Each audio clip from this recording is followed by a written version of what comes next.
Hello, everyone. I'm Sierra. And I'm Ashley. And this is your Weekly Dose of Wicked.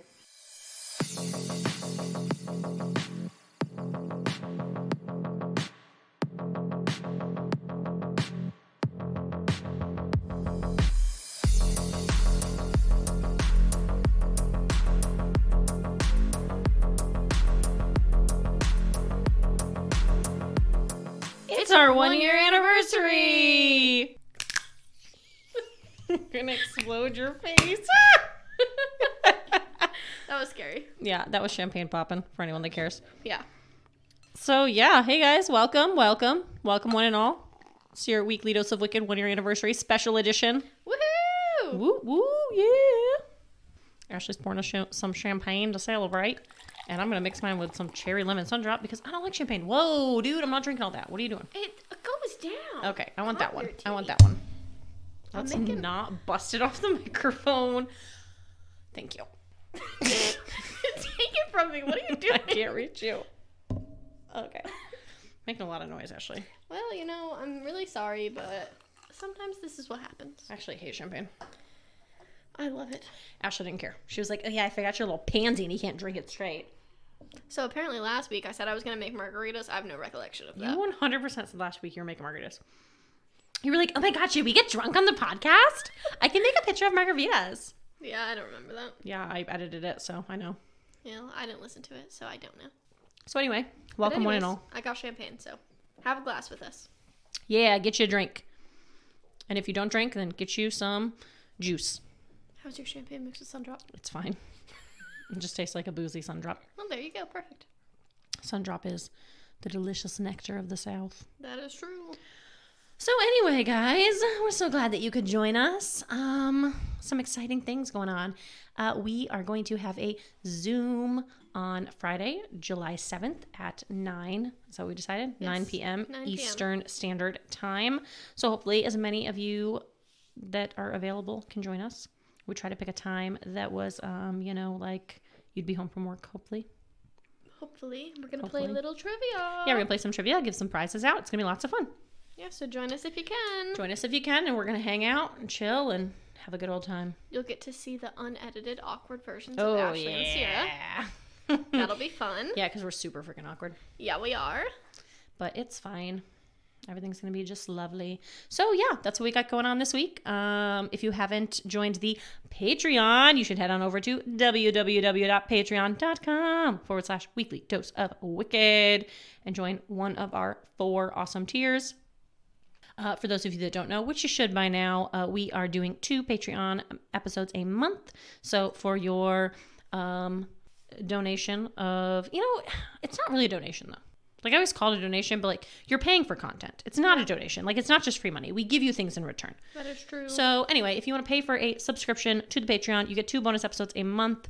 And yeah, the first and third Monday of every month. And then also you get to support your favorite girls. That's true. We're your faves. Hopefully. If we weren't, you wouldn't be listening to us. Well, we might be like top 5. Okay, I'm okay with that. I'm okay with top 5. I'm fine with that. I'm even okay with top 10. I'm okay with top 50. No, I'm just kidding. I don't know if anyone listens to 50 podcasts a week. I do. You listen to 50 podcasts a week? Mm-hmm. I don't believe you. You don't have enough time to listen to 50 podcasts a week, Ashley. I don't even listen to our own podcast. Yeah, I'm aware. I do so sometimes. You're a big liar.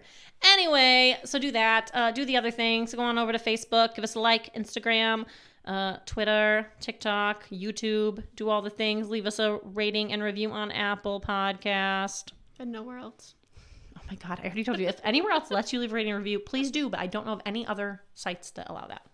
So without further ado, this is a really special case. Not a special case. I mean, it is a special case. It's a special episode. Yes. Because you're getting a twofer. That's true. Ash and I have both prepared a case, and this is going to be our longest podcast episode yet. So hold on to your britches. Yeah. You might have to listen to it for a couple of days, depending on how much time you've got, but it's worth it, I think. I think it is. So let's go. We've decided that I'm going to go first. And both of our cases, they might be the same. They're not the same.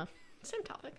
They're the same topic. So Ashley and I did not plan this in any way, shape, or form, but we've both done a missing persons case of women.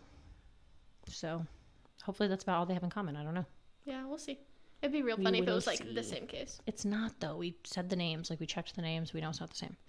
Okay, I know, but I meant like the same premise. I mean, it might. Similar. I don't know. Maybe it's it might be. killer. No. Okay. I don't know. Maybe it's a serial killer. I don't know. Okay. Anyway, without further ado, I'm going to jump into my case. Okay. So I want to preface this case by saying that there's a lot of rumor surrounding this case. Okay. It's hard to tell what information is factual and what is just he said, she said, because it's just a lot of drama. Oh. So if you are listening and you're familiar with this case, please feel free to let me know if you have any information or, I mean, if anything I give is absolutely wrong. We probably have a few listeners that probably do know the case because they're in that area. It's in Texas. So if you listen and you're in Texas, you know who you are. I was going to shout you out, but Ashley said no because you might not want people to know where you live. And I agree with that. So you know who you are. We were going to shout you out because we know how much you love that book. Yeah, 100%. You love to be shouted out. You're a girl. You're a girl. One of our super fans. One of our favorite people. So anyway, let's just jump into it. So I also said this is an unsolved persons case, and I know how much Ashley hates those. Oh, I do. But I think that it's important to bring light to these cases, as there is still hope to at least provide closure for the family. Mm-hmm. So that is why I chose this case. I agree. I also chose this case because Donna Kay Cloud was born on July 7th of 1997 to Daryl Beatty and Shelley Cloud. So I felt like it was meant to be when I came across it, since this case will be airing on the 5th of July, and it's 2 days before what would be her 26th birthday. Okay. So I felt like it was destiny when I came across it, and I had to do it. Okay. Shortly after her birth, Donna's mother, Shelley, left, and her father, Daryl, was not heavily involved with Donna's upbringing. Instead, she was raised by her paternal grandparents in Shepherd, Texas. Donna would grow up to be a beautiful young lady. At the age of 16, Donna got pregnant and gave birth to a little boy. I did find some information that said at the time of her disappearance, she did not have her son. So there was contradictory information on that. Some sources said that she had suffered from an overdose. Mm-hmm. Friends and family of Donna say that she had a lot of deep-rooted issues revolving around her parents, which I can imagine. It would be tough. I mean, they essentially abandoned her at a very young age. But then another source said that she willingly gave her son up back to like his biological father. Okay. So either way, I'm sure that was tough on Donna. Right. I mean, she lost a kid. No, she lost custody of him though. At the time of Donna's disappearance, she was living in Splendora, Texas with her father and stepmother. She had recently got out of an abusive relationship, and on the evening of October 25th, 2016, Donna was set to go on a blind date with a man that she had met online. Does this sound reminiscent of your case? No. Okay. So prior to leaving, Donna allegedly told her stepmother, Linda, if you don't hear from me by 1 a.m., call the cops. Okay. So please, if you are going somewhere and you feel the need to tell someone, call the cops if I'm not back by a specific time, do not go with that person. Well, I was thinking that was pretty smart. I just feel like if you have that gut feeling, like, don't go. Well, it might not be a gut feeling. She might just be a crime junkie like us. I don't know. Like, I jokingly say that. You know, like, I mean it. I sometimes jokingly say that. Like, when I'm, like, out Instacarting, I'm like, hey, if you don't hear from me by 9, then I'm murdered, so come find me. You know, but, like, I'm joking. If I actually didn't feel safe, I wouldn't be out. Okay, but, like, she might not have not felt safe, but, like, she didn't know this man. It was a blind date. Yeah, but that didn't stop her from going with him. And she rode there with him, allegedly. So I just feel like that. Too many red flags. Okay. I'm not a fan. I just feel like if you have the gut feeling to tell someone, if I'm not back by this time, call the cops, you probably shouldn't be going with them. I'm just saying she could have been being smart. Okay, maybe. Protecting herself. So she was supposed to be going to dinner at the Texas Roadhouse in Kingwood, Texas. Love Texas Roadhouse. You do? Yeah. We don't like Texas Roadhouse. I do. I just don't like the one near you. Okay. I like Texas Roadhouse too, except for the one by me. Ever since they lost that lovely server. Sorry, that was off topic. It was, but it's fine. But this is where there's even less information available, and this is where like all the drama starts. Okay. So the story goes that Donna was picked up by the state, but no one met him and no one even saw him or his car. Okay. Like, they have no description of the car, they don't know his name, nothing. That terrifies me. Yeah. I don't know if I just didn't grow up in a time of Tinder or what. I think probably more so it was mom and dad terrifying me and doing a good job of like making sure that I didn't talk to strangers on the internet. Yeah. Because to me, it's absolutely terrifying that she got in a car with somebody, didn't tell anybody his name. Like, nobody saw her get in this car, apparently. They don't have a description of the car. They don't know the guy's name. Nothing about him. And, like, she just left with him. Yeah. And this is the last time she's seen. Allegedly. Yeah, that is terrifying. So, if you're going to meet a random person that you met on the internet. Do it in public. Well, yeah. And also, like, don't ride with them. Meet them. Meet them somewhere so you have a form of transportation. And also, you need to tell somebody every detail you know about them. Right. Somebody needs to know where you're at and who you're with. You need to have your location shared. I mean, especially in today's day and age. Like, this was 2016. Right. Ooh, mine was in 2016 too. Oh, was it in Texas? No. Okay. So I'm just saying, in today's day and age, share your location with your best friend, your mom, your sister, your brother, somebody. Like, somebody needs to know where you're at, and you need to have a game plan. Especially, like, all of the times, like, working in a restaurant, there's a whole bunch of times that people have, like, went on blind dates. And as a manager, I can't tell you how many people I snuck out the back door. Yeah. Like, it was a regular occurrence. Yeah. So you just need to be on your A game, and I do not go with them in the same car. Like, that to me is what really threw me. Yeah. I mean, so I grew up in a time of Tinder, and I went on one Tinder date. We're 4 years difference in age, and you grew up in the time of Tinder. Well, like, yeah, when did Tinder come out? Not when you were dating. Well, that's only because I got married so young. But, Right. yeah, I don't know. So I was in the time of Tinder, and you were not. I mean, don't roll your eyes at me. You just make me sound so fucking old. Okay. Well, I grew up in the time of Tinder because I'm so much younger than you. Well, that's not what I meant. But anyways, I went on one Tinder date. Yes. Okay. And it was the worst thing I've ever done in my life, and I never did it again. And Yeah. I met them at a public place. I mean, I'm not knocking, like, online dating and Tinder and stuff because, like, there's plenty of people that have met their spouse off it. You just have to be smart Yeah, be smart. and don't make bad choices. Yeah, be safe. And also, Take nothing precautions. good happens after 10 p.m. So you should be home. That's Okay. mom. Okay. Just tell me that all the time. Whenever I want to go out with my friends. Nothing good happens after 10 p.m. You should be home. Yeah, that's true. And she's right, because every time I was out after 10 p.m., it was sketchy shit going down. Yeah, that's probably true. So anyway, it just doesn't seem like a single person in Donna's life knows this guy. They don't know his name. They don't have any information on him. Pretty much all I could find is that he was possibly from Liberty, Texas. Okay. So shortly after Donna left, her dad, Daryl, texted her and said, "What are you thinking going off with this person you don't know?" And Donna texted back and was like, "It's fine. He's a friend of a friend." So she wasn't concerned about it. Was he a friend of a friend? That's what she says. This is all from the point of view of Daryl and Linda, her father and stepmother. Okay. Okay? Because they were the last ones to see her, essentially. Okay. Like, leave their house. So throughout the evening, there were phone calls and text exchanges from Donna to multiple people. She let her stepmother and father know that the date was going well and that she was going to go back to his place to watch Netflix and that she would be back in the morning. So she was going to stay the night with this guy. She also told her grandmother that she was going to bring her date by the next morning so that they could meet him because it was just going so well. She wanted to introduce her grandparents to him. And I would think, like, this is fishy, but there were calls. So, like, it was really her. Okay. That's what I mean, immediately I was like, well, maybe he's texting on her phone. Yeah, I thought that too, but it said calls and text. So, Okay. Unfortunately, she never showed up the following morning and she never came home. And by October 27th, she was no longer responding to text messages or phone calls. What day did this start? I'm sorry. The 25th, so 2 days. Okay. So it was actually very early mornings of October 27th. Okay. So she left at about 8 p.m., I guess, on October 25th, and then her phone lost all connection 1 a.m. on the 27th. Okay. So not quite 48 hours. Okay. So at this point, her family reports her missing, and an investigation begins. Her family got to work posting on social media, asking for any information on her whereabouts, and the police headed to the Texas Roadhouse to pull surveillance. But the more that they looked into this date, the less they believed that it ever even happened. There was no surveillance footage of Donna at the Texas Roadhouse that night at all. To me, that doesn't mean that she didn't go out with the guy, though. It just means that she might have lied about where she was going. Right. Or maybe they changed their mind. Right. Shortly after her disappearance, a rumor started spreading that she had been found. It was fine, which obviously hindered efforts to find her. We talked about that again in a little while, but she had not been found. To this day, she still hasn't been found. Something else that seemed to hinder the investigation was Donna's dad, Daryl. Allegedly, he began logging into her social media accounts and posting. Not like he was pretending to be her, but he just was posting, like, she's missing, like, just stuff on her social media. He said the reasoning for that was because he didn't want for her social medias to be deactivated. Okay. So, I don't know if that's a real thing. That's not the first time I've heard that, though. Okay. That, like, I if they have no sit idea. dormant for too long. I don't know, though. I don't know how that works, especially, like, Facebook. Most of it seemed to be Facebook. I don't know how that works because Grandpa's Facebook is still active. Yeah, that's true. And he doesn't post on it at all. No.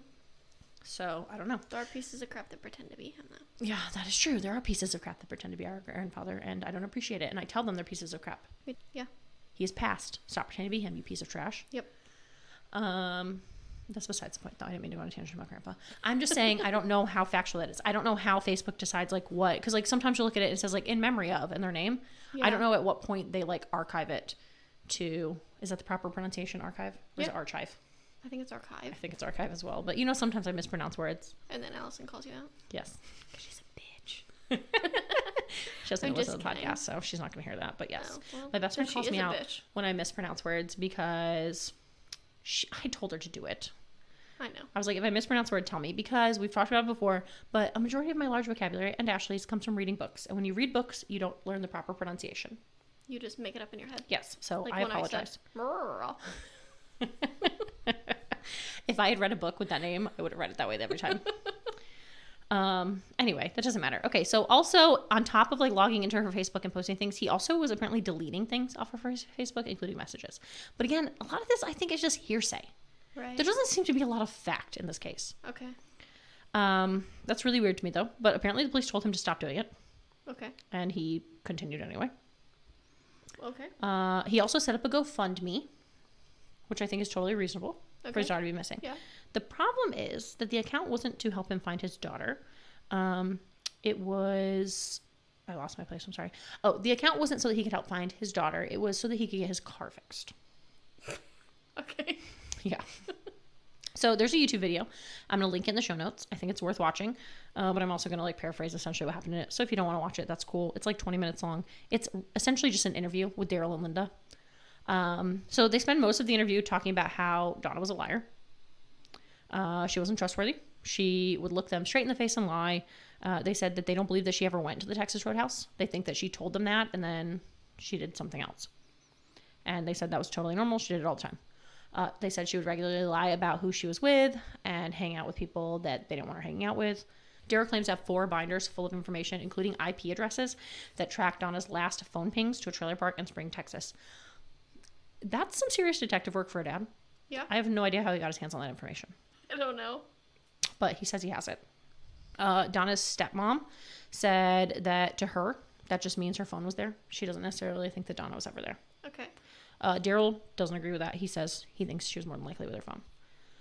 One thing that Daryl got fired up about in the interview is that when Donna went missing, they had reported that she had her wallet with her. And about a week later, he actually found her wallet in the car, like in his car. He said that her ID was gone and that wasn't unusual for Donna. She was the type that would just put her ID and her like card in her pocket and take off. And I can, relate to that. I'm the same way. That's how I lose my debit card, like every day. Because I put it in my jeans and then I forget Sarah's probably in there right now. No, I put it away. Okay.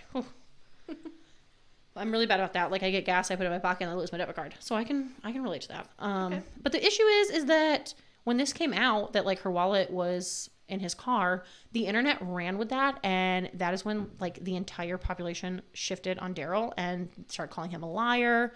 They just really started to attack him. And he said, I didn't lie. I just didn't realize that she didn't have her wallet. So when they made like the initial police report, they, said what she left in, the clothes she was wearing, that she, had her wallet. I don't really think that was that big of a deal. Right. But the public did. Okay. So I know a lot of people think Daryl is suspicious. And I mean, I can see why. Some of his actions are definitely not the best. But he does seem to actively be looking for his daughter. Okay. He has 4 binders full of information, including IP addresses. And he also said that he has like the surveillance footage from Texas Roadhouse himself. So it does seem like he's trying to find her. Right. He said that he brings all the evidence that he collects to the police and they just give him every reason why it's not important and they just dismiss whatever he brings to them. Oh, that's kind of sad. Mm-hmm. He claims that the day that she went missing, a man made a violent threat against Donna in the form of a voicemail, but he says that the police say it's not a viable lead. Have they looked into this man? So we talk about it a little later. Very minimally, but they just really don't think that it's a viable lead at all. Apparently he called her over and over and over again, was like texting her, and then he like left her this voicemail where he said he had people in there and he was gonna have someone smash her. Oh. Yeah. And that's not viable. No, essentially the police are like, yeah, it's just really not a viable lead. Not really anything that we can do about it. It was just a voicemail. Okay. So. Disagree, but alrighty. He also took a Facebook post to police. It was kind of like this viral post. It was a picture of a bloody bathtub. He said in the interview, it was a meme, which I kind of thought was cute. Like he was like, yeah, it was a meme. So essentially it's like a meme, I guess, of a bloody bathtub. And it's actually a real crime scene photo, apparently from like New York. But he said in the post, it said, post this picture with your last text. And there's a man who did this. And his post said, yeah, I took her body down south. Like it was the picture of the bathtub and a picture of a screenshot of his text. And the screenshot of his text said, yeah, I took her body down south. She said she was from the Splendora area. I guess they think it's a joke. Oh, well. So Daryl took that to the police and he asked that they question the man, since Donna is the only girl that was missing in the Splendora area, matching this timeline. And the police said, no, it's just some jokester trying to be funny. And they refused to even entertain the idea that it could be a possible lead at all. Which to me is kind of crazy because it's 2016. And I feel like social media at that point, I don't see why they can't use social media. Right. Like cyberbullying was a thing. Right. I don't know why. Like everything essentially from her social media, they're like, no, not viable. No, not solid enough, whatever. But. Right. Why? I don't understand why. I don't like this case already. Yeah. So Linda says that her biggest issue is that there are multiple people that Donna was fighting with on her social media, but because it's just messages, the police say there's nothing that they can do, and that they're not even questioning any of these people. So apparently Donna was one to like make trouble with people, and there's a bunch of messages with like people threatening her or like her like just back and forth arguments, and the police are like, yeah, there's nothing we can do about it. It's all on social media. But I just don't understand that. Right. So I don't know. In the interview, Daryl also touches on the GoFundMe, and he says that he got a lot of shit for that, which I can imagine. Yeah. But he also has like a reasonable, I don't know. So I watched this one YouTube video of this other girl like covering it, like covering this case, because there's actually not a lot of people that have even covered this disappearance. Okay. Like I found maybe like 2 podcasts. I didn't listen to them because I tried and I just didn't like them. So I started to like listen to them, but I don't like them. I found like this one girl on YouTube and I watched like some of her video. I found this interview on YouTube. So the one girl I watched on YouTube, she said when she listened to the interview that it just didn't sit right with her because like Daryl and Linda were like bashing Donna, which I agree. Like they did, you know, in the beginning, instead of being like, oh, you know, she was beautiful and she lit up a room. They were like, yeah, she's a liar. She's only getting into trouble. Like, you know, they were kind of bashing her in the beginning, but I don't know. Like the more I watched it, I feel like her dad is actively trying to find her. Right. And I mean, he does have pretty much reason for like all of the shady things that he did. He didn't touch on the deleting her stuff off her Facebook, but for the GoFundMe, he says his thought process was that he needed to go out and find his daughter because no one else was. Right. And he couldn't because his tires on his car were bald and he didn't have a reliable form of transportation. He said he had lost his job a few weeks ago. He had found another job that he was working kind of part-time, but he just didn't have the money to get his car fixed and he needed to go out and find her. He said he also needed money to make flyers. He said, you know, printing out colored copies is $100 for 50 of them. And he said the police don't do that, the family does. I don't know how truthful that is. Yeah, I feel like the police would have some sort of fund for missing flyers. I have no idea. I've never had anyone missing in my life. Yeah, me neither. So I don't know how that works, but that was his justification, was like, I needed a reliable car to go find her. I didn't have that. And I needed to make flyers and posters, and I didn't have the money to do that, which I can understand. Right. Like, if one of my children went missing tomorrow, I wouldn't have money to go out and spend. I mean, I would like, you know, borrow money from everyone I knew to go make flyers, but like I can see what he's saying. I mean, if it's $100 for 50 flyers, I mean, yeah, that's right. And you want to put out 5,000 flyers, right? I mean, it's a lot of money. Yeah. So I can see where that's coming from, you know, but people didn't see it that way. They saw it as he was trying to monopolize on his daughter's disappearance. Right. I mean, like, yeah, it sounds kind of sketchy, but I see his reasoning. Yeah. So it seems that the public drug Linda and Daryl through the mud. They talked about how he lost his job and that he was nothing but a liar.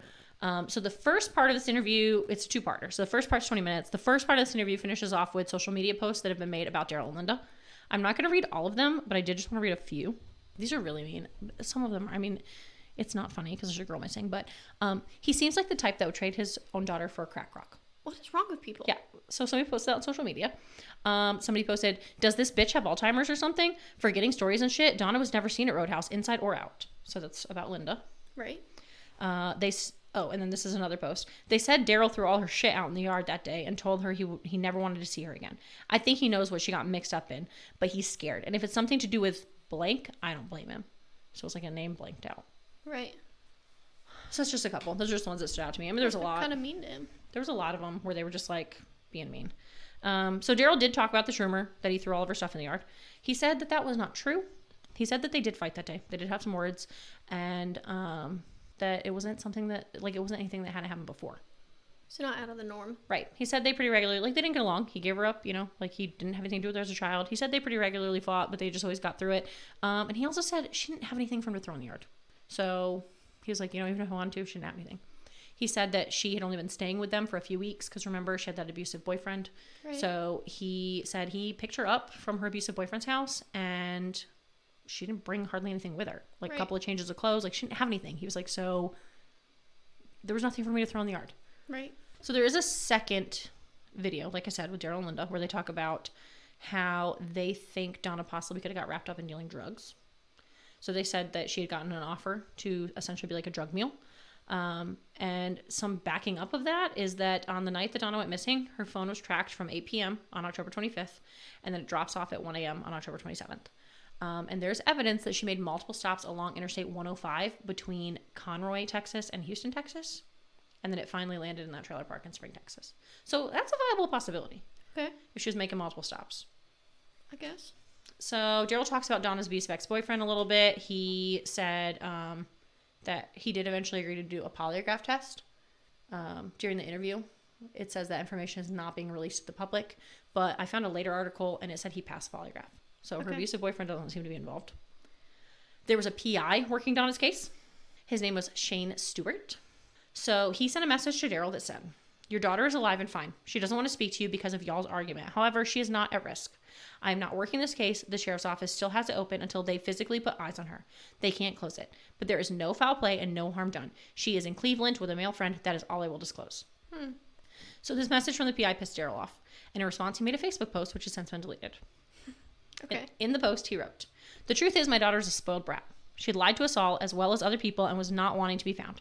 She put everyone who loves her through hell without any regards to how we felt, and the information we had left us to think something bad had happened to her. So if you don't have the facts, please keep your opinion to yourself, because I only did what I thought was right at the time and what a father who cares should have done to try and find his missing child.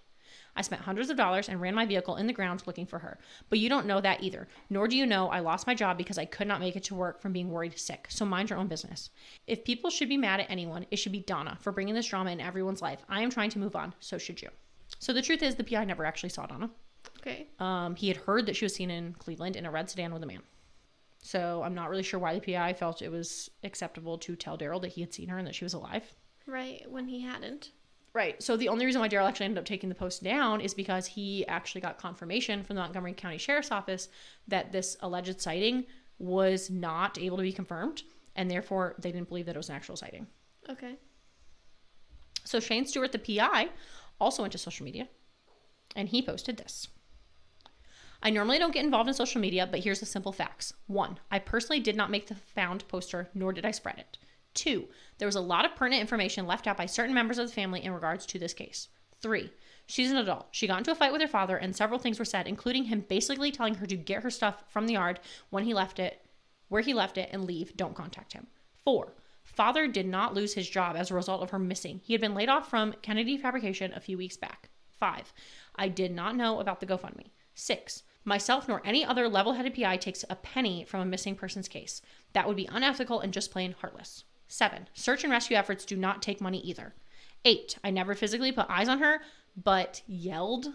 This is what it said. I don't think he meant yelled, but yelled many phone calls, some blocked with very descriptive sightings of her." I don't know why he said yelled. Maybe he meant like yielded? Maybe? I don't know. He said yelled, but I don't think that's what he meant. And then 9, it cut off here. I couldn't read the bottom of it, but it said I was pulled off the case. Shane Stewart later said that as the entire story changed and new information came to light, he decided to step aside. He also said he has refused to take any missing person cases after this one because of the twist and mess it became. Unless it is a search mission for a missing person, he doesn't get involved. He lets the police do their jobs and other organizations willing to be thrown in the middle of what could be a complete mess. So, to me, that is all a bunch of unnecessary drama. Yeah. I don't understand why the PI felt it necessary to text Daryl and tell him his daughter had been found when he had no solid evidence that she had. Right. That's kind of crappy. And I don't know. It's just all like drama. Right. Like there's why no are you facts posting here. on Facebook? Yeah, like why is all this being posted on Facebook? It just seems like Facebook is hindering all of this. Yeah. Because in November of 2016, the poster he mentioned, there's a poster claiming that Donna has been found and it's circulating social media. Right. So at that point, people are like, oh, okay, Donna's fine. Right. But like she hasn't been found. It's not Right. true. And Daryl has requested multiple times, can you guys take this down? And they won't take it down. But he's like, my daughter's still missing. Right. And they're posting that she's been found. This PI tells him she's been found. That's not true. So then he looks like an asshole because he posted this whole thing and they deleted it. So they're like, oh, now he's lying again, you know. Like, it just seems like social media warriors are really hindering this case. Yeah. And it just doesn't seem like anything's being done. No. It sounds like this case is being butchered. Yeah. So, obviously this isn't the case. And as of today, Donna Cloud is still missing. So, there is an alternate theory. There isn't a ton of info on this theory either. But it's worth mentioning because the people that were involved in this theory confirmed they were involved. Okay. So the alternate is that Donna was picked up from her dad's house on October 25th by two men twice her age, Carter Meyer and Aubrey Schultz. Both men admitted that they did pick her up, but that they dropped her back off at the end of her dad's driveway. So they claim that when they dropped her off, she was trying to find someone else to come and pick her up. So they don't know if she ever actually made it in the house, but that they did drop her off at the end of the driveway. And there are also witnesses who claim to have seen her being dropped off by Carter that night. Okay. So I don't know why they would say they picked her up if they didn't. Right. So to me, that's a viable lead. Right. And there are other people that saw it. Right. So. But it doesn't seem that the police think there's any foul play with them. Like, the police have questioned them. They believe their story, apparently. So while Donna's phone was never recovered, police were able to access her apps. And in doing so, they found a letter that Donna had written to her dad using the Notes app at around 4 a.m. on October 26th. I couldn't find the note. There were links for it, but everyone that I clicked was like an inactive link. So I didn't actually get to read the note myself, but that YouTube video that I watched, she apparently read it. So she said essentially it was just Donna expressing how upset she was with her father and that she blamed him for not being able to see her son. Okay. So that just really confirms that they had a fight that night, which he admitted to. Like, right. He said they had a fight. He's not denying that. So now we're going to talk about that guy who left the voicemail. So that guy's name was Kyle Ferguson. Okay. And police say that they did look into him. They asked him why he left the voicemail, and he said, I can't remember. And that was the end of that. Doesn't seem that they pushed that any farther. But oddly enough, the trailer park where Donna's phone last pinged was a known hangout for Kyle. So. That sounds a little fishy. Yeah, but that's all they have on him. Doesn't seem like they pushed it anymore. That's really all they got. So it really just seems that the narrative that Donna ran off is what's being pushed. Like, the police have said, yeah, I think she just ran off, which... If that's what you think, cool, but that's not your job. Right, and also she didn't leave with anything. Right. Like, she left with nothing. She didn't take a bag of clothes with her. She didn't take her wallet. Like, Like, she yeah, didn't she have has... very much stuff. She could have just taken it all. Right. She could have taken a bag, a trash bag, whatever. But she didn't take any of it. I just feel like if she was going to run off, she would have taken something, picture of her son. Like, she didn't take anything. Right. So, it's just really infuriating. Yeah. There's another theory that makes absolutely no sense. So, Donna's mother, Shelley Cloud, was the cousin of Anna Nicole Smith. Okay. And she was apparently on Anna Nicole's TV show a few times. So people think that someone took Donna to extort Shelley for money. Okay. There's no evidence that Shelley has any money. And also, she abandoned Donna when she was a baby. So why would people think that she's going to pay to get her back? Right. Well, maybe that she's older, they have a better relationship? Yeah. I don't know. So this is, what do you think? Like, let's just talk about that. What do you think? I don't know. I mean, there's of these nothing. theories? Okay, but like, everyone is essentially saying like Daryl and Linda are full of shit and they're big fat liars. Right. Okay. And this is just strictly my opinion. But I don't know why those two main theories can't go together. Yeah. Like, she says, hey, I'm going to Texas Roadhouse on a blind date. They said, she regularly lied to us, hung out with people we don't want to hang out with. So it's not a far stretch to say that she didn't tell them she was going on a blind date, but then actually leave with those other two guys. Right. They might not have wanted her hanging out with. Right. I just don't understand why it has to be one or the other. Like, I don't know why Daryl and Linda have to be big fat liars or this other theory's made up. Like, I just feel like they very easily can go hand in hand. Right. I agree. Now, did Daryl threaten to throw all of her stuff out? I mean, he very well could have, but he admitted to the fight, so I don't know why he would deny the rest of it. Right. Because he told them, like, yeah, we got into a fight. There were words exchanged. I mean, is it really that big of a deal that you threw her stuff out? Even if he did. I don't know. I mean, that doesn't make him guilty. Right. A lot of people think that he's guilty, that he did something to her. I mean, he just sounds kind of like a sweet, concerned dad. I mean, I'll say I didn't get the impression that he looked like the kind of guy that would sell his daughter for a crack rock. Yeah, no, that's true. I didn't get that from watching him. Do I think that he's a little hard around the edges? Yeah. Yeah. So he could have done that when he was younger. Done what? Sold her for a crack rock. Well, he didn't sell her for a crack rock. That's what somebody said on social media. Oh, right. What are you talking about? He didn't sell her for crack rock, Ashley. I don't know. But he gave her up, right? He just essentially let his parents raise her. Okay. But like, the thing is, too, is I don't think she would have run off because not only, like, yeah, okay, cool. Her dad, Linda, she's not that close to them, but she's extremely close to her grandparents. Right. They haven't heard from her either. Right. Like, to me, that's just crazy. And, like, she would just leave her son. She wrote a letter about how upset she was she couldn't see her son. So then she just leaves him. Yeah. Unless she gave up all hope. I mean, it doesn't seem like she ran off to me, but... At this point, it's been 6.5 years. Right. And there's very little information of any kind of search. There's been petitions for, like, new detectives to be added to the case because it just doesn't really seem like anybody's even trying to look for her. Other than Daryl, who claims, you know, he's got 4 binders full of stuff. That the cops don't care about. Yeah, he says the cops don't care about it. Yeah, that's pretty crazy. It's pretty nuts. If you have any information that could lead to her being found, we ask that you please contact the Montgomery County Sheriff's Department at 936-760-5800. But somebody's got to know something. Yeah, definitely. There's no way that this girl just disappeared off the face of the earth and nobody saw something. Right. Someone knows. And I don't think that she ran away. Doesn't sound She was very 19 years to me. old. I mean, she was 19 years old. She had a whole life out of her. I don't think she just ran away. Yeah.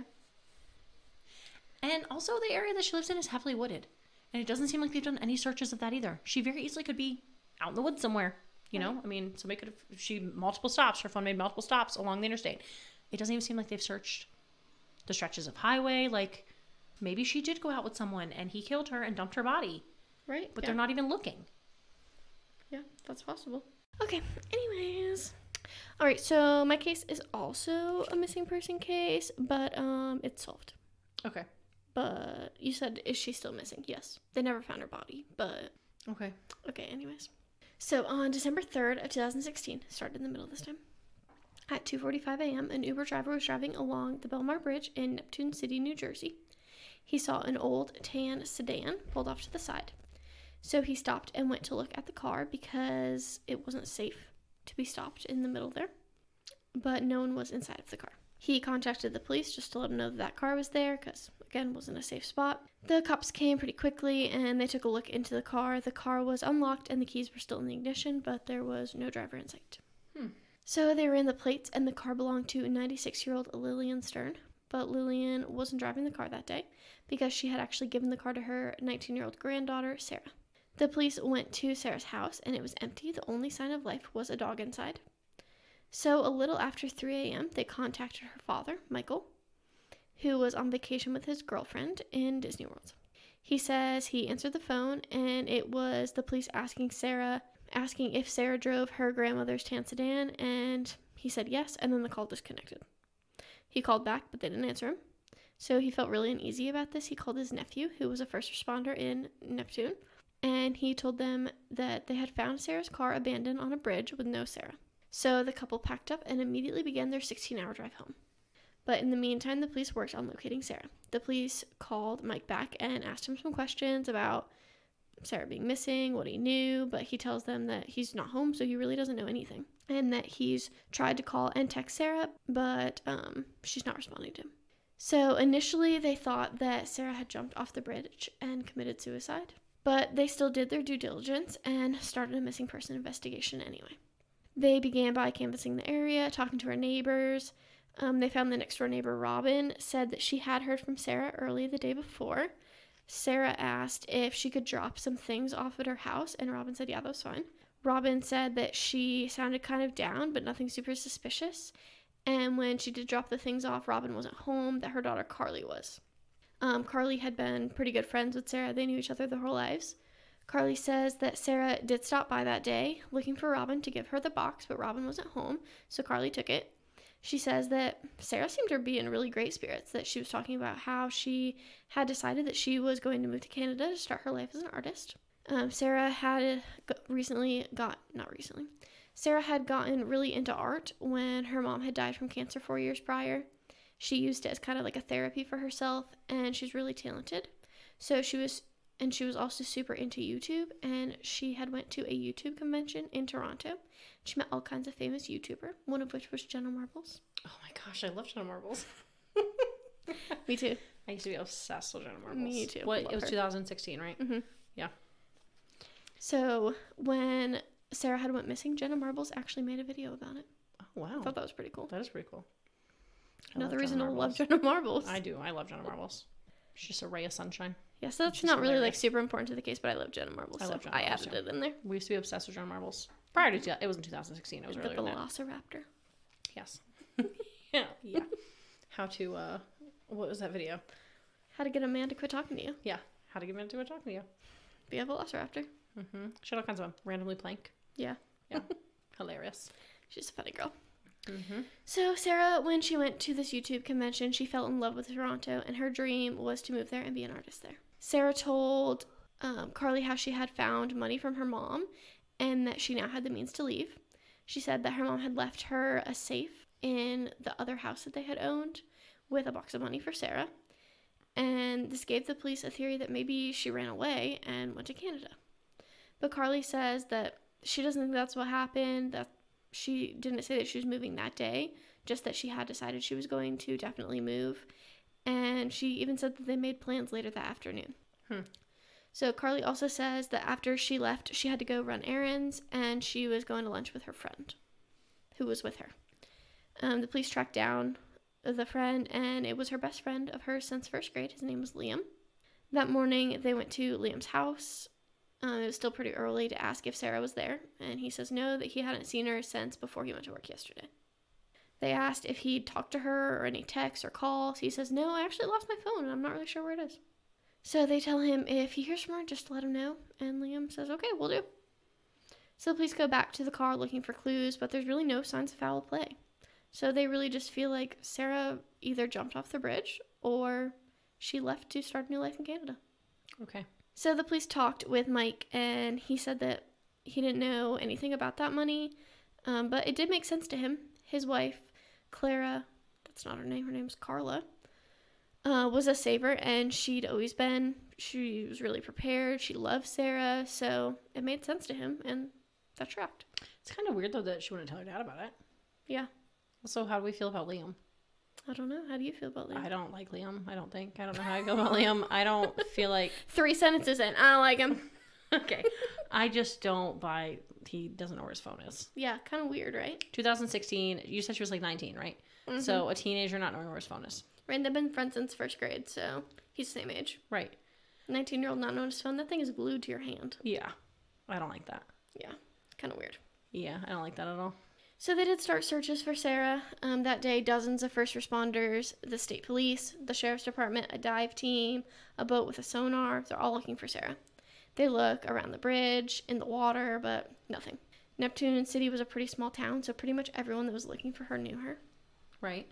The so police. It was New Jersey, right? Yeah, New Jersey. Just makes me think of Veronica Mars. I know, Neptune. Yeah. It was like Neptune City, but they just called it like Neptune in all of the articles. Well, that's what Veronica Mars calls it, Neptune. It's Neptune Beach, I guess, right? In California? I don't know. Neptune. That's all I got. Yeah, okay. So the police, again, they talk to Liam, and he goes over what they did that day. He says that they went over together to the neighbor's house. They dropped off that box. They went to Taco Bell for lunch. And then they went back to her house, played some video games until he went to work, when he worked until about 10 p.m. Then he went home. He went to bed. He tells the police that, she had a lot of problems recently with her dad. She's been talking about going to Canada, so maybe she did that. They also brought up the theory of suicide to him and asked him if he thought that she was depressed, and that was a possibility. He said that, he didn't really think so, but he did ask that if she did jump, what was the likelihood that her body would be far out to sea? Yeah, I don't like Liam. And, they don't really think much of that. He's a concerned friend. I don't agree. That's a weird question to ask. I agree. But they don't think it's too weird. Okay. Anyways, so they find that the house across the street from the Stearns has surveillance cameras that point to their Stearns house. So they watch their videos, and pretty much all of the times that Liam gave them match up. They see her leave the house multiple times, see her walk to the neighbor's house, and the final time that she left was around 11:45 that night, and she never came back. They found surveillance footage of them at Taco Bell together around 2:15, but they also found some surveillance footage that she went to the bank that day around 3, which is kind of weird because Liam didn't mention that. Right. So video at the bank shows her in the bank. She's happy, she's smiling, she's talking with the tellers, she waves goodbye, and that's the last time that she was seen on any surveillance footage other than her driving her car. When they saw her driving her car, did they see her driving her car? Or they saw her car driving? I think they just saw her car driving. Okay. So other than the bank, Liam was the last person to see her because he went back to her house with her. It turns out that Sarah had a safety deposit box at the bank with a little over $25,000 in it. So that was that cash. Yeah, I was about to say, where the heck did she... $25,000 is a lot of cash. Yeah. And it was like super old, deteriorating. Like when you touched it, it like fell apart because it was from her mom. It was old. She'd been saving it. Yeah. So again, they assume it's from her mom. So back at her house, they find her passport, her social security card, and Canadian cash in her room. So she didn't go to Canada. So highly unlikely that she went to Canada because she wouldn't have left all of her stuff there. Right. Especially not Canadian money. So you said her mom passed away 4 years prior, right? Mm-hmm. Okay. I was just thinking that's a lot of money to be putting away. And for her husband not to even, like, realize it. Right. Well, maybe... I mean, it was old, so she'd probably been putting it away over time. Well, I mean, I agree, but I was just thinking, like, the span of Sarah's life, it was, like, $2,000 a year. She was 15. Yeah, so that's really not that much. Not that much, no. I was just thinking, like, $25,000 is a lot of money to just be putting away for, like, your husband not to realize. Right. But if she'd been doing it for 15 years. Right. He said she was a planner, so maybe. Yeah. I just think that's so weird. And, like, also it's so weird that she wouldn't tell her husband. Yeah. That is weird to me. I don't know. I mean, I guess it's only like $160 a month, though, so. Yeah. She could have just got, $40 back here, $40 there, whatever. Right. Okay. Stuck 20 in her purse after grocery shopping. Right. Well, that's what I was thinking. Like, yeah, So pretty soon after this, Liam lawyered up, and he didn't talk anymore to the police. They did go talk to his roommate, Preston. That's weird. I agree. He just lawyered up? They don't even suspect he did anything. Nope. No, Okay. they're still kind of thinking that she just kind of either Jumped committed off the bridge, suicide right. or she's in Canada. Yeah, that's one way to draw suspicion to yourself, Liam. I agree, but I don't know if Liam is the smartest man. So they do go talk to his roommate. His name is Preston. He also knew Sarah. He had been her friend since high school, and he was actually her junior prom date. Oh. But, like, platonically, they were just friends Right. that went to prom together. But he didn't really have any information on Sarah being missing. Her family organized huge searches for her where hundreds of people showed up. They would walk the city. They would walk the shoreline, surrounding areas. No signs of Sarah. It was one of the biggest searches in the Jersey Shore history. Weeks went by, and there's nothing new. They posted flyers with a promise of a $5,000 reward, but really no tips came in. Every single day, her dad walked the bridge looking for her.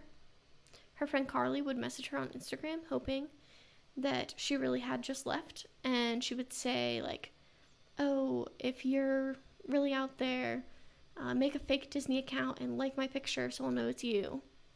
And, of course, nothing happened. So 7 weeks after Sarah disappeared, a high school friend of hers, Anthony, and his dad came to the police. Anthony said that he might have some information on Sarah. He told the police about a pretty weird conversation he had with Liam on Thanksgiving. Can't imagine he talked to Liam and got a weird conversation. I know, Liam sounds so trustworthy. That's what I'm saying. I like when he's trying in the middle. It's easier for me to decide what's happening. I didn't like that Patreon episode he started in the beginning. I'm sorry. It's okay. I would say it won't happen again, but that's not true. We'll probably do it again. So on Thanksgiving night, a little over a week before Sarah disappeared, he went over to Liam's house, and Liam told him that Sarah had came into a lot of money, and he was going to get it from her. He said that he was planning to rob her, strangle her, and throw her over the bridge. Anthony says that it was a strange conversation, but they really bonded over horror movies. That Anthony made horror movies, and Liam would sometimes act in his horror movies. So he kind of just thought maybe it was like a plot for a new horror movie. And he just kind of dismissed the conversation. Then, when he learned about Sarah and realized that Liam wasn't talking about a plot to a movie, but real life, he reached out to the police. I don't know why that was so confusing for me. Yeah. But before then, he actually got a message from Liam on Snapchat that asked him if the police had been talking to him. And he was like, okay, so yeah, he definitely did something, so definitely need to go talk to the police. So the police got Anthony to help him. They had him call Liam and ask to borrow money, and they would record the conversation. So Anthony did. He called and said that his camera broke, and he was wondering if he could borrow some of that money that he got from that girl. But Liam wasn't stupid at this time, and he said, hey, let's meet up and talk about this in person. So they did. They met at the boardwalk in a desolate parking lot. Liam got into Anthony's car and immediately was like, hey man, sorry, just gotta protect myself, and started like feeling up Anthony, feeling for a wire. But luckily the police put the recording device in the car, not on his body. Yeah, that's lucky. Yeah, because who knows what that crazy person would have done. Yeah. So Liam started telling about how the police had been questioning him and he just had to be careful. So nothing against him, just trying to protect himself. So Anthony was like, whoa, why would the police be after you? And so, he tells him what happened. He tells him the whole story. He says that he robbed Sarah, then he snuck up behind her, put her in a chokehold, and picked her up, which strangled her. But it took a lot longer than he thought it would. He thought it would just take a few minutes, but he actually timed himself. And it took about 30 minutes. What a psychopath. Yeah. Timed himself killing somebody. Yeah. Then he went to work. He says that his roommate Preston helped him. Preston came back that afternoon to hide the body. He took her out of the house, drug her out of the house into the bushes by the fence. And then later that night together, they put her into her own car, making sure to miss the surveillance cameras across the street, and took her to the bridge. So that was them leaving at 11:45. Right, I figured. He says that he drove her car and Preston drove behind him. The plan was for Preston to wait on the side of the road so that after he dumped the body, they could just leave. But she was actually a lot heavier than he thought she would be. And he couldn't do it alone. So, they're smart boys, so they used walkie-talkies instead of their cell phones, so it couldn't be traced. That's kind of smart. It is kind of smart. So he walkie-talkied Preston to come help him. But in the time that this all occurred, 3 cars drove past him, and he was getting kind of frantic, really worried. Mm-hmm. But they did get her over the side, and they left her car, and they left the scene, and no one knew this but Preston, Liam, and now Anthony. He says that even being with her was planned so that when the police found out, they would question him, and he could be cooperative and lead them away from him. He helped with their search and just spoke out to the media about how loved she was and amazing she was. It was just like a grieving best friend, was what he portrayed himself as. I didn't get that. You didn't get that? No. I don't understand why. That's what he was doing, and he was doing a perfect job. I don't agree. I immediately knew that he was sketchy. Yeah. Sketchy McSketcherson. So basically, he's just like bragging about how great of a murderer he is. He said that one thing just didn't really go as planned. He lost his phone at Sarah's house. Oh. And that they couldn't find it. That's why he couldn't find his phone. Yeah. So that makes more sense. The cops found the phone. Oh, they did? They did. Oh, okay. But he was there earlier, so it made sense that he left his phone there. Yeah, I mean, it would.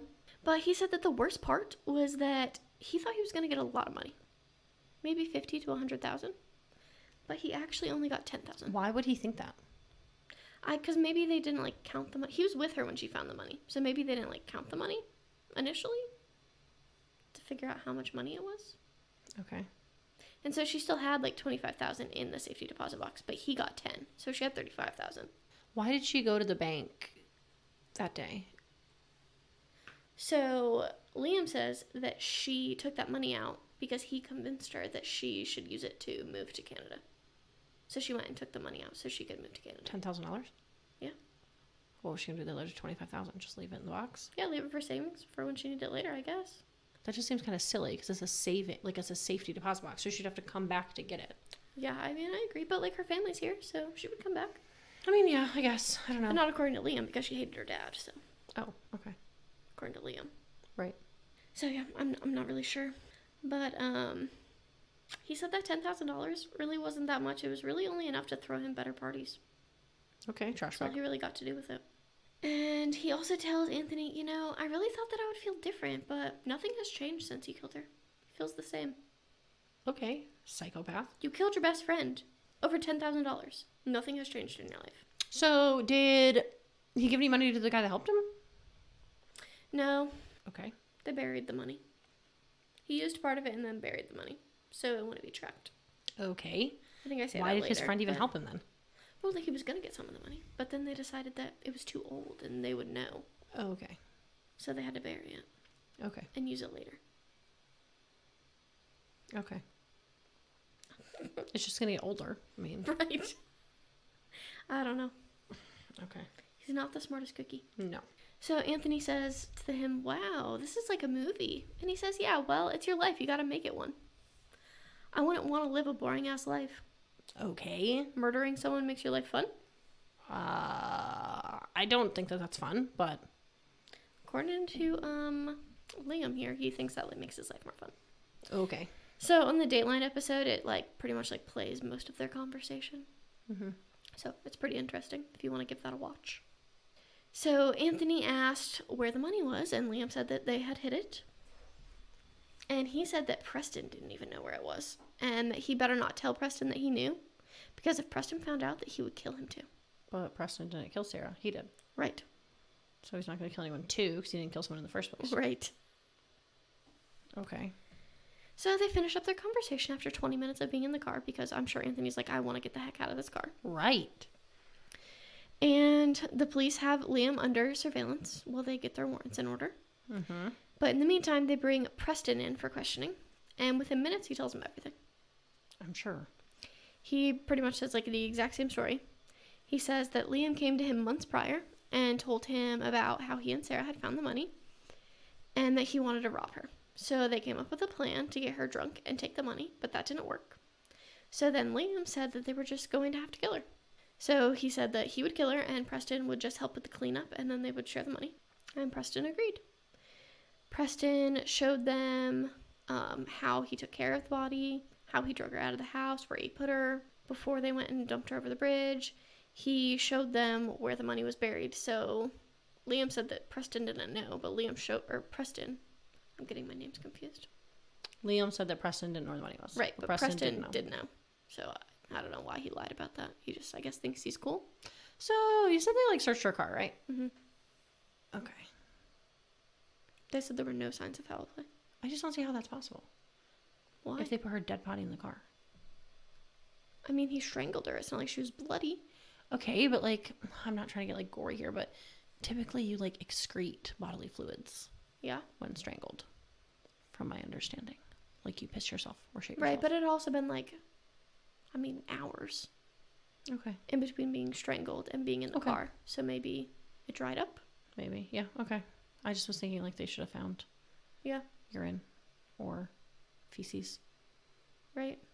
I mean, it happened hours, so I mean, my knowledge on strangulation is not super in depth, but there have been a few cases that I've followed or that I've I don't know, that I've heard of, and that's pretty typical.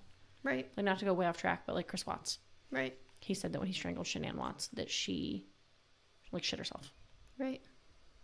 I know that one for a fact, and it's definitely not the first time I've heard that. Yeah, I mean, I don't know other than it was hours. So she was seen at the bank at 3. Mm-hmm. And then he had to go to work or whatever. He went to work. And then picked her up at 11:45. Yeah, and then they took her out at 11:45. Okay. So and I mean, he cleaned up her house. I mean, maybe there wasn't that much of a mess. I mean, he just strangled her. He picked her up from behind and strangled her. Okay. So I mean, maybe she peed herself or whatever, and he cleaned that up. Okay. Or maybe he sent Preston to do it because he clearly doesn't like to get his hands dirty. Right. I don't know. Okay. Sorry, I didn't mean to go off on a That's okay. tangent there. I just wondered. It's okay. So he said that he went and showed him where the money was buried, and the safe that they found wasn't even all the way covered up in the dirt. It was still sticking out of the ground, so they didn't even do a very good job of that. Yeah. And the safe was engraved with 002. So Liam was arrested and charged with 7 counts, including murder, felony murder, robbery, desecration of human remains.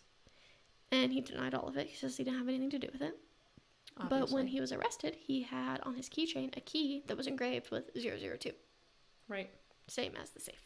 So why was it 002? Do we think there was a first safe? Maybe. Okay.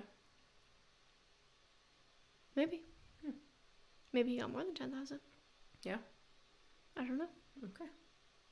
So in January of 2019, the trial started, and the defense really focused on the fact that she had a bad relationship with her dad and she ran away or committed suicide. But there really wasn't a lot of evidence that she had a bad relationship with her dad. I mean, her aunt had testified, or I don't know if she testified, but her aunt had said at the beginning that she did kind of have a rough relationship with her dad, but it wasn't anything more than a normal teenager and their dad. They tried to bring down Preston's character and make him out to be a liar. They brought up, like, some petty things. They brought an eyewitness that says that he saw Sarah that morning at 5 a.m. He says that he was driving his son to work. He drives him at the same time every day, so he knows it was 5 a.m. And he saw Sarah walking down the road. They made eye contact, and Sarah looked away really quickly. She was wearing a fur coat and high heels. And then a little while later, he saw her car abandoned on the bridge. He said that he's 100% positive that it was Sarah. They looked each other in the face, and he was 100% positive it was her car. The defense also says that everything Liam told Anthony in the car was just him making up a story and auditioning for a horror movie. That's what they did. That's how they were friends. They did horror movies together. Was Sarah the kind of girl to run around in a fur coat? No. I mean, I didn't take her as one. No, so that was the prosecution's refuting all of this. They said that Sarah did not wear those types of things. She was more of like an Ugg boot and Timberland kind of girl. And they said that he couldn't have saw Sarah's car because there was records that the car was towed by the police before 5 a.m. So he was 100% positive at the time the car was gone at that point. Right. It's just like such an odd way to describe her, though. Like, oh yeah, I'm certain it was her because she was wearing a fur coat and high heels. Yeah. Like I think he just meant like he was certain because like he wouldn't forget a girl in high heels and a fur coat. I just think that's weird. Like, I mean, it's such a weird description. Okay. Yeah, I agree. And they also say that the auditioning for a horror movie is just complete bull squash. Like, that doesn't even make sense. No, it doesn't. If he was auditioning for a horror movie, why would he use his friend as Right. his audition? Right. With like a plot, like a plausible story. When she actually is missing. Right. Like, you don't fuck around with that. Right. No. And like she actually has all of this cash. Right. So, I don't like that. No. I mean, it's not. Yeah, no. And they also, the prosecution said, like, what reason did Preston or Anthony have to lie? Right. But the defense says, well, it's because they were involved. That's why they lied. To put their client in the hot seat. But there's no evidence that they were really involved other than Preston admitting that he helped get rid of her body. Right. And then they also found Liam's phone at Sarah's house. Right. But he was also there that day. He admits that there was no saying he wasn't at the house. So the jury was kind of stumped. They asked to rewatch the car conversation. They re-listened to some of the testimonies. They deliberated for a pretty long time, but eventually they returned with a guilty verdict on all counts. And Liam was sentenced to life without parole. Preston pled guilty to robbery, second-degree conspiracy to commit robbery, and disturbing or desecrating human remains, and he was sentenced to 18 years without parole before 15 years. And they had a celebration for life for Sarah, where they displayed all of her art from floor to ceiling in 3 rooms of the community center. It's a lot of art. It's a lot of art. Yeah. And they said there was about 1,000 people in attendance. And then they also set up a scholarship in her honor for art. That's pretty crazy. Yeah. Like, what a piece of crap Liam is. Like, not only did he take all of her money and kill her, but, like, he was her best friend since first grade. Yeah. Horrible. Yeah. That's absolutely... Like, all of the people involved were all her friends. Mm-hmm. Liam, Preston, and Anthony. It's not the first time that that's ever occurred, though. I know, but, like, it's just so sad. There's that case. I don't think we covered it. Did we cover it? I don't think we did. There's, like, the case of the boy who, like, his friends did the same thing to him. Like, all of his friends killed him because he had, like, got a job. He was working construction, and he had saved up, I don't know, like, 10 grand or something. And they took him in the woods and killed him for 10 grand. Like, that's just not enough money. No. I mean, like, all these people are killing people for... Small amounts of money. Right. Like, I mean, 10 grand is not that much money. No. Yeah, and he even, like, I didn't put this in here, but he was telling Preston when they found the money, he was like, yeah, it's enough money to kill over. No, it's not. It's not enough money to kill over. I feel like even if it was like 100 grand, still not enough. Yeah, no. Because, you know, he said he thought he was getting 50 to 100, which is quite a discrepancy, in my opinion. Yeah. I don't know. Yeah, so. I mean, people are trash. Yeah. They prove it time and time again. There's a lot of trash bags in this world. Yeah. Well. So that is the end of our missing ladies. Mm-hmm. I mean, I'm glad your lady was found. I mean, she wasn't found, but I'm She glad wasn't they. found, but they I'm glad they convicted. know what happened to her. Unlike poor Donna, that Yeah, that's true. they have no idea what even happened to her, and it doesn't even seem like it was freaking looking. No, Kind of crazy though. They were both in 2016. They're both 19. Yeah. So I can see earlier why you were concerned with the same case. Yeah. Which hasn't happened yet, surprisingly. Yeah. As many, like, I mean, we don't ever talk about the cases ahead of time. Because there's a lot of true crime. I mean, I know, but it's just crazy that we haven't even one time. I don't know. It'll happen eventually, I'm sure. That we'll both be I'm sure it researching the will. same case. That'll be annoying for you to have to redo your I'm not going to redo it. You're going to redo it. So, yeah. That's it. Yeah, it's crazy. Well, we hope you guys enjoyed this twofer for our anniversary. It's kind of exhausting. We're never doing that again. It's not even that long. It's only an hour and 10 minutes. It seems longer. No, it's not even that long. I kind of feel like I let him down because I was like, it's the longest case yet. I don't think it is. I don't think it's the longest episode yet. I thought it was for sure going to be like 2 hours long. Yeah, I for sure thought so too. But I guess not. You should have Which is picked meatier kinda cases. Yeah, but like my case was 9 pages long. Yeah. I mean, I did increase my font size a little because, you know, I've been having that vision issues. But I don't know, like 9 pages. I normally only do 6. Yeah, I mean, mine was 5. I normally do 5. So. I don't know. It's because we didn't have a bunch of banter in the beginning. That's why. Yeah. We normally have like 15 minutes of banter in the beginning. Yeah, where that's we just true. like talk a whole bunch of nonsense. That's true. We didn't really have a lot of nonsense this week. And also we kind of wanted to get into it because we thought it was going to be so long, but it's not, so. No. Well, that's okay. Yeah. It'd still be 2 cases. They've Yeah, never it's gotten two that before. cases. So. They've never gotten that. That's true. Well, we hope you guys enjoyed this. Thank you for coming to celebrate with us on this beautiful day. Glorious day. We've officially survived a year. Pretty crazy. It is crazy. I thought we'd last 3 months. You thought I would last 3 months. You thought I was going to get sick of it. Yeah, I did. Because I have an addictive personality and I get addicted to things for short periods and I give up. That is true. You do. And that. there have been times where I've wanted to give up. Oh, I've definitely wanted to give up too, but we haven't. So We haven't, and we've we're persevered. going to dedicate ourselves to at least another 11 months. 10. 10? Okay. To May. Oh, I guess that's 11 months. Yeah, I was it's thinking, 11. well, it's almost July, so. Well, whatever. Whatever. 11 months, I would say. See where things go. We'll make it to the 2-year mark. I mean, we've already said 11 months. I mean, we've already said till May, and we'll see how things go. Yeah. And then we'll just have to see. I think we should at least just do a 2-year. If we're already doing 11, what's another month, you know? Right. But, I mean, you know. It's always on the up and up. I don't know, man. Some weeks are down and down. Well, yeah, that is true, but, you know. Some weeks we have a real rough time. But it pays off our knowing that lives are people are busy. listening. Well, yeah, we have busy lives. And then also, I mean, there are times where I don't want to make our listeners feel bad, but there's sometimes when I don't feel appreciated. Sarah needs validation. I know. I mean, we've talked about that in episodes. My love language is words of affirmation, and I need you to tell me I'm awesome. I tell you, you're awesome when you get our episodes out on time. Yeah, I know you do, but I just feel like I see the numbers, and I see that there are people listening, but it just doesn't really feel like they're there.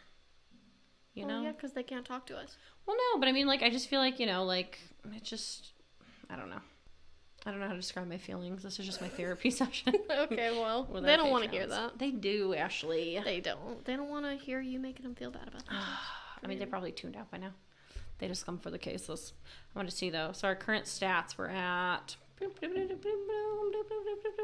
stats. It's taking a long time. Your internet sucks. I mean, not really. My internet's pretty good. Are you connected to my internet or are you connected to mom and dad's internet? No, I'm connected to yours. Okay. We just have a lot going on. It's probably just my computer being slow because I'm recording. Right. And it slows my computer down.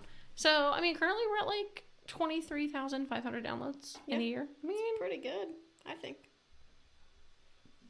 I think that's pretty good. So I know you guys are out there. It's just sometimes I feel like I'm all alone. Well, you're never alone because you always have me. I mean, I know, but I can talk to you about, you know, I mean, I talk to you whenever.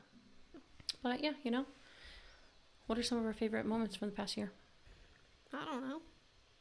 Every time our equipment doesn't work Yeah, it's happening a lot. and we say, we're just going to quit. Yeah, I know there's a lot of us saying we're just going to quit. Today, our XLR cords were not working for our microphones, and I was like, that's it, we're done. It's not working. But. We're a year in and our cords should work by now. We're like, we're a year in. This equipment should work. But it doesn't. We have issues all the time with equipment. Yeah, we do. So, but I meant good things, not bad things. Oh, okay. Well, I think those are funny, so. What's our favorite memory? Podfest was a great time. We had such a fun time at Podfest. Yeah, looking forward to this year. I think that every time we get a new Patreon, it's super exciting. Yeah, we love Patreons. Yeah, we get really excited. My favorite recording moment is the time we were testing out the Scarlet. The listeners haven't heard that, but Ashley said, I'm Sierra. And she was so confident that she was Sierra, and she's not. I'm not Sierra. Because I'm Sierra. So that was awkward. But it was hilarious. I probably still have that recording. I should release it. It was so funny. Care. You can make me look stupid. It was just so funny because we laughed and laughed about it. Yeah, I was really sure that I was Sierra. I mean, we definitely made some big moves though this year, you know? We started off, like, let's just recap the start. We started off with $20 mics from Amazon, right? Mm-hmm. And that's all we had. We had these $20 microphones we ordered on Amazon. We had these shitty headphones we got from Five Below. And that was it. Yeah. We recorded on Discord because it was free. We had so many issues with Discord. We had stupid Craig. Yep, Craig. We miss Craig. I know, I Craig do miss was Craig. the cutest. Craig is a bot on Discord, and he recorded our episodes for us. And every time he'd start recording, he would say, "No recording." I miss Craig, but he was a piece of shit. He was the worst employee we ever had. He was the worst free employee we've ever had. He was awful. He would just like quit recording mid-episode. Like, it was awful. He'd like, the internet connection would be trash. And it would like jumble our fucking words. It was trash. Honestly. Cut us out in the middle of the word. I don't know what it was doing. It was awful. So that's where we started. So in the year, we've upgraded our mics. We've bought an audio interface. We got fancy boom arms. We got fancy boom arms. We have cloud lifters. We have a studio now. We have a studio with sound noise canceling. They're not soundproof, even though they're sold as soundproofing panels. Oh my God. Anyway, we've got these panels on the wall. We upgraded our headphones from $5 to $10. That is true. I mean, Target we special. bought them at Target. Yeah, I mean, we've made big moves. That's true. We have other big things in the work that we can't talk about yet. Hopefully it'll be good decisions for the potty. Stop calling it that. Ashley gets really mad when I call it a potty. Yeah, I mean, we've made some big jumps and leaps. We have. In the podcasting world. We used to get excited. You remember that first episode? We were like, oh my God, we got 50 listens. Oh, I know. We used to get so excited. And listen notes. Let's check our listen notes score. Let's just have a recap. If you guys don't want to listen to us at school, you can peace out. But it's really just for us. I just want to share some exciting shit. I mean, we've been in how many countries? Like 86 countries. I don't know. A lot. As of our last checkup of how many countries we've been in. We, on Listen Notes, we have increased, I mean, when we weren't even on Listen Notes when we started. But Listen Notes is just a website that ranks you based off of how many listeners you have. And let's see what it's given us. I haven't checked it in a few days. It updates every 10 days or something. I can remember, the first time I think we appeared on Listen Notes, I think we were in the top 10% of podcasts. Yeah? Oh my God. What? We went from the top 5 to the top 3. Woohoo! What? Oh my God. That is so fucking exciting. That is really I told you I haven't checked it in a few days. So there you go, guys. We went from the top 10, the first time we were ever listed on Listen Notes. And now we are in the top 3. So that's really, really fucking exciting. Yeah, that is pretty cool. So look at that. You got to see our live reaction because I didn't even know that. So it says, what is the global rank? This podcast is one of the top 3% most popular shows out of 3,134,595 podcasts globally, ranked by Listen Scores, which is the estimated popularity score. So that's pretty freaking exciting. We're up to 104 countries. Yeah. There you go, man. We still have all those 2,286 cities. Wow. Still got a lot of people in Springfield, Missouri. Yeah, they love us there. I wish they would tell us why. Yeah, well, it just came out today, so maybe they will. Hopefully. Yeah, it's exciting stuff, though. So our listen scores are 34, which isn't fantastic, but we want to be closer to 100. But when we first started appearing, we were only 12. Yeah, that's It was true. a listen score of 12, and our rank was top 10. That's true. Might have been top 25, actually. No, the first time I ever checked it was top 25. I probably still have a screenshot of that because I was really excited we were top 25. And then we hit the top 10, and then we hit the top 5, and now we have officially hit the top 3 as of, when did this update? Freaking yesterday. Yeah, that's As cool. of yesterday. That's awesome. I'm proud of us, Ashley.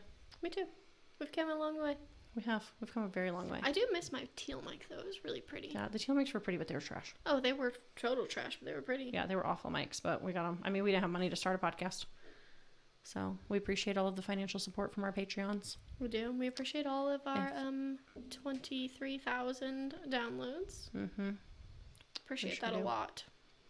Yeah. If it wasn't for you guys, we wouldn't be here. So who would have thought a year ago when I said, hey, let's start a podcast? And I said, well, this sounds like a horrible idea, but okay. Yep. In normal Ashley fashion, just following everything I tell her to do. Pretty much. For 26 years. I'm a people pleaser, you know. I know you are. Especially you. I don't like to let you down. I appreciate it. That's why when you texted me today and you said, are you going to be ready to record? And my mind, I said, ain't no fucking way. I didn't think you were going to be ready to record. I wasn't ready to record. Yeah. In my mind, you texted me that, and I was like, oh, Jenny, what am I going to do? And she's like, I'm going to do all of the work, and you're going to work on your podcast. And I was like, we're not going to do that, Jenny. Yeah. I'm going to do half my work. Yeah. And she's like, no, I'll do it all. Jenny's a real support, man. And she is. She doesn't listen to us anymore, probably because we cuss too much. Yeah. But she does tell me to not do my work and work on my podcast instead. I'd probably get fired if they heard that. Yeah, probably. And you did put it out when you were chosen as like a spotlight employee, so. Yeah. Whatever. See what happens. Yeah, but I didn't really do that. I really did do my own work. Whatever happened to the stealing of the chairs from the hospital?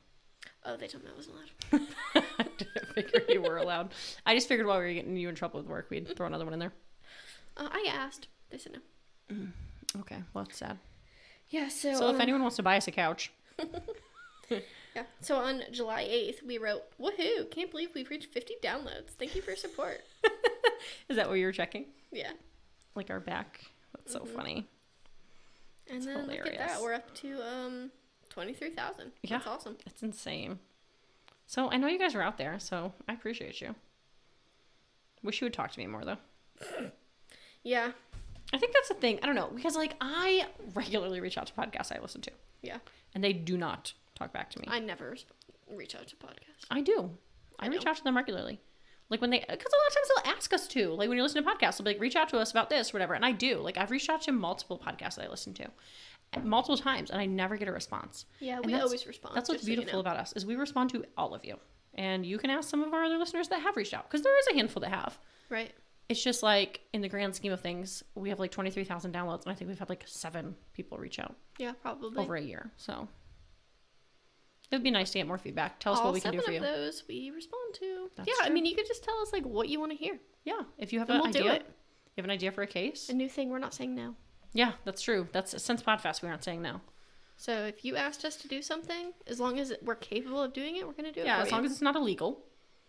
And as long as we're capable of doing it. Now, keep in mind, I'm overweight, so. So you can't murder anyone? No, that's not what I was going to say. Okay. I can't do crazy things like headstands or like, I don't know. Just keep in mind that like I'm lazy and large, so. Why would anyone ask you to do a headstand? I don't know, because you're like, we'll do anything you ask us to do. I don't know. I meant like podcast related. Okay. Okay. So someone messaged us and was like, hey, come help me move. Yeah, no, probably not. No.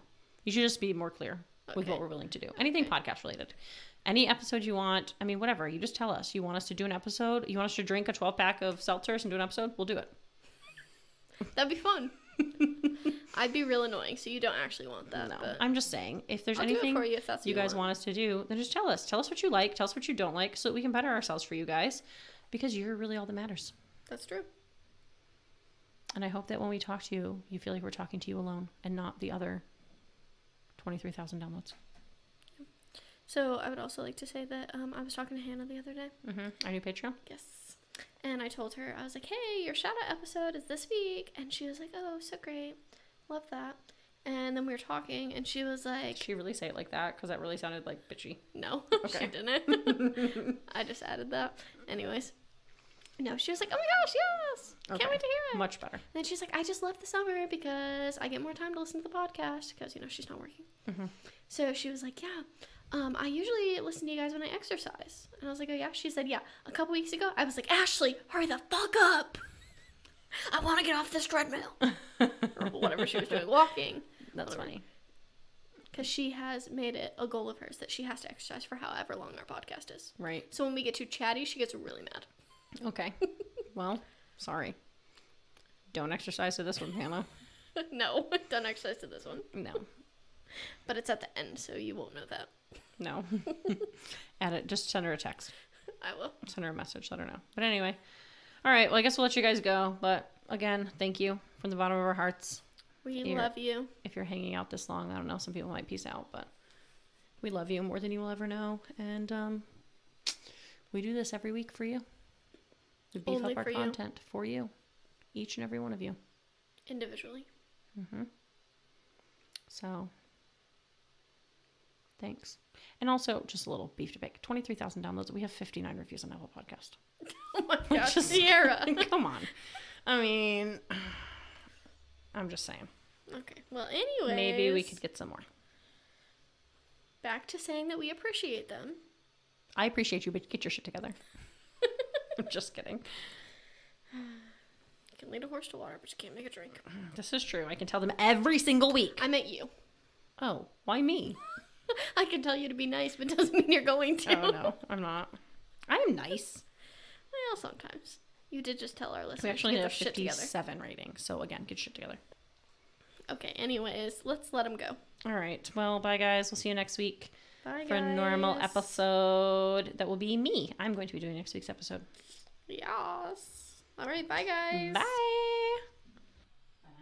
Hey, everyone. If you like what you heard and you want to support a small podcast, please give us money at www.patreon.com/weekly dose of wicked, where you can join one of our 4 amazing tiers, starting at just a measly $3 a month. That's literally 10 cents a day.